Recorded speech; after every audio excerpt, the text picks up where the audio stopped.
మాకిక సహనం లేదు అన్న రోజున మీకు న్యాయం చేయలేకపోతే మీ వైపున నిలబడి నేను పోట్లాడలేకపోతే నా ఎమ్మెల్యే పదవిని ఆడ పడేసైనా వస్తాను, కానీ నీకు కాంప్రమైజ్ కానని మాత్రం ఈ సందర్భంగా హామీ ఇస్తా ఉన్నా. అవసరమైతే ఈ ఎమ్మెల్యే పదవులు తునప్రాయంగా మొహాన్ని కొట్టయినా సరే మీకోసం నిలబడతా. పదవులు ప్రజల అభిమానం ఉంటే, ప్రజల ప్రేమాభిమానాలుంటే పదవులు దానంతగా తన్నుకొని వస్తాయి, ఎక్కడికి పోవు. ఎన్నిసార్లన్నా రాజీనామా చేయడానికి సిద్ధపడతా, ఎంత దూరమైనా తెగిస్తా. అవకాశం కోసం చూస్తా ఉన్నా, ఓపికతో ఉన్నా, మీ అందరికీ మాటిస్తా ఉన్నా. ఏ నిమిషంలో మీ అందరికీ అనిపించినప్పుడు, ఏ క్షణంలో మీ మనసులో ఇంకా మా ఓపిక పోయింది, మాకిక సహనం లేదు అన్న రోజున మీకు న్యాయం చేయలేకపోతే మీ వైపున నిలబడి నేను పోట్లాడలేకపోతే నా ఎమ్మెల్యే పదవిని ఆడ పడేసైనా వస్తాను, కానీ నీకు కాంప్రమైజ్ కానని మాత్రం ఈ సందర్భంగా హామీ ఇస్తా ఉన్నా. ఇంత లోపల మీకు కూడా అలర్ట్ గా ఉండాల. రాజకీయ పార్టీలా అంత ఆషామాషిగా ఉండవు. ఈయన ఎంపీ అయిపోతే ఏదో రకంగా ఆయన కుర్చీ లాగేద్దామని, ఏదో రకంగా ఒక కాలు కుర్చీకి ఒక కాలు కట్ చేసేద్దామని వాళ్ళు కూడా ఉన్నారు. జాగ్రత్త.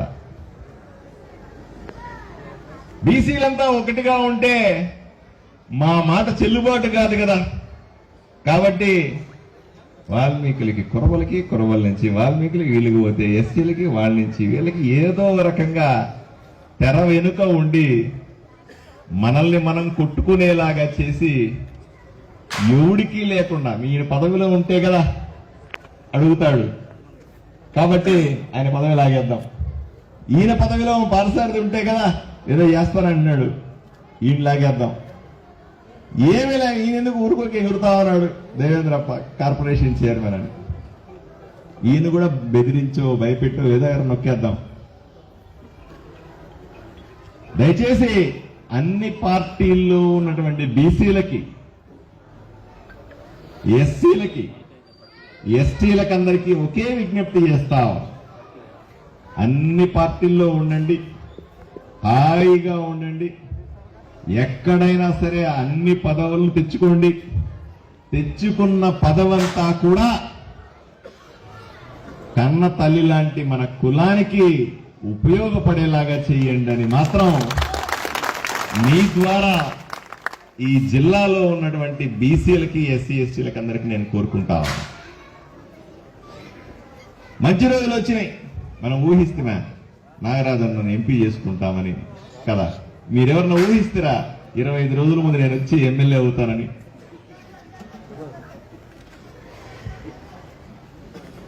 మీ బలం. మీరు అనుకున్నారు, ఒక ఆయన ఎంపీ చేసినారు, ఒక ఆయన ఎమ్మెల్యే చేసినారు, అంతే. అది మీ సంకల్ప బలం. మా గొప్పతనం ఏమీ లేదు ఇందులో. ఎవరన్నా అబ్బా నువ్వు చేసినావు నేనేమి చేయలేదయా. ప్రజలు చెప్పారు వీడైతే మాట్లాడతాడు, వీడు ఎంపీ ఉంటే బాగుంటది అని ప్రజలు చెప్పారు. మాకు పదవులు ఇచ్చారు.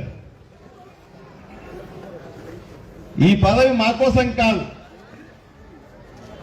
ఈ పదవి ఎవరైతే మాకు ఈ పదవులు ఇచ్చారో, ఓట్లు వేశారో ఆ కులాలకు చెందాలా అని నిరంతరం తపన పడుతున్న మా ఇద్దరిని, నాగరాజను నన్ను ఆశీర్వదించాల్సిందిగా చేతులెత్తి వేడుకుంటూ సెలవు తీసుకుంటాను. నమస్కారం. నా డబ్బులు జేబులో నుంచి ఖర్చు పెట్టి కోట్లాది రూపాయలు అన్నను ఎంపీగా చూడాలన్న కళ నెరవేర్చుకున్నాను నేను. మీ కులానికి రుణం తీర్చుకున్నాను నేను అని చెప్తా ఉన్నా. అన్న ఇంటికి పోయి ఎంపీ అయిన తర్వాత టీ తాగిన, అప్పటిదాకా టీ కూడా తాగల ఇంట్లో. నా మనసులో మాదాసి కురవలకి రుణం తీర్చుకోవాలన్న మనసులో ఏదైతే కోరిక ఉందో అది గత ఎలక్షన్ లో తీర్చుకున్నాం. చాలా సంతోషం. ఏదనుకుందో అది ఒకసారి జరుగుతుంది, జరగదు, కానీ జరిగింది. అన్న ఎంపీ అయినాడు, నేను ఎమ్మెల్యే అయినాను. ఆయనకి ఇచ్చినటువంటి మాట ప్రకారంగా 20,000 మెజారిటీ నాకు వచ్చింది, ఆయనకు కూడా వచ్చింది. ఇద్దరు పదవుల్లోకి వచ్చినాం. పదవుల్లోకి వచ్చిన తర్వాత ఒక అణగారినటువంటి కులం నుంచి వచ్చినటువంటి మేమిద్దరం కూడా రాత్రి పగలు కష్టపడతా ఉన్నాం, ఆవేదన చెందుతా ఉన్నాం. అరే ఈ కులాలను ఎలా బాగు చేయాలా? ఓట్లు వేయించుకున్నాం, బాగానే ఉంది, పదవులు వచ్చినాయి, బాగానే ఉంది. నేను మొన్న కూడా పెద్దలందరూ నన్ను ఈ కార్యక్రమానికి పిలవడానికి వచ్చినప్పుడు చెప్పిన, అయ్యా ఎంపీ అయితే నాగరాజన్న కుటుంబం బాగుపడుతుంది, ఎమ్మెల్యే అయితే పార్థసారథి కుటుంబానికి మంచి పేరు వస్తుంది, కులానికి ఏం మంచి జరుగుతుందయ్యా? ఇది కాదు పద్ధతి. సంవత్సరం గడిచింది, ఏదో తోచినంత చేయగలుగుతా ఉన్నాం. ఇంకా మనం అనుకున్న స్థాయిలో ఇటు వాల్మీకులకు కానీ ఇటు కురవలకు కానీ న్యాయం చేయలేకపోతున్నాననే ఆవేదనని పెద్దల ముందు నేను పంచుకున్నాను. మొదలట్లా దొంగళ్ళు మాత్రం మెడల మీద చేరినాయి తప్ప ఎవరొచ్చినా దీని వెనుకలో ఉన్నటువంటి బాధని అర్థం చేసుకోవడంలో విఫలమైనారన్న విషయాన్ని మనం గుర్తుపెట్టుకోవాలి. బాధ ఉంది, ఈ గొంగళి వెనకాల విపరీతమైన బాధ ఉంది, ఆవేదన ఉంది, పేదల బతుకు తెరువు ఉంది. ఆ ఒక్క సర్టిఫికెట్ వస్తే లక్షలాది మంది జీవితాలు మారిపోయే పరిస్థితి ఉంది.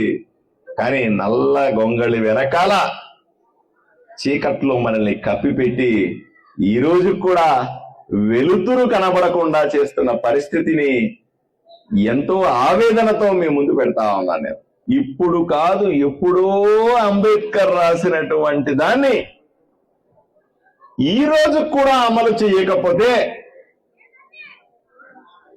ఇంకెంతకాలం వేచి చూస్తాం? ఎంత సహనం ఉంటది, ఎంత ఓపిక ఉంటది?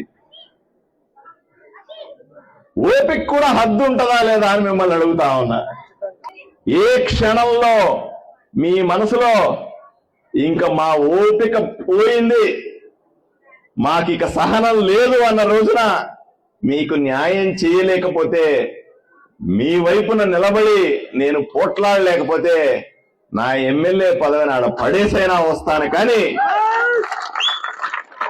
మీకు కాంప్రమైజ్ కానని మాత్రం ఈ సందర్భంగా హామీ ఇస్తా ఉన్నా.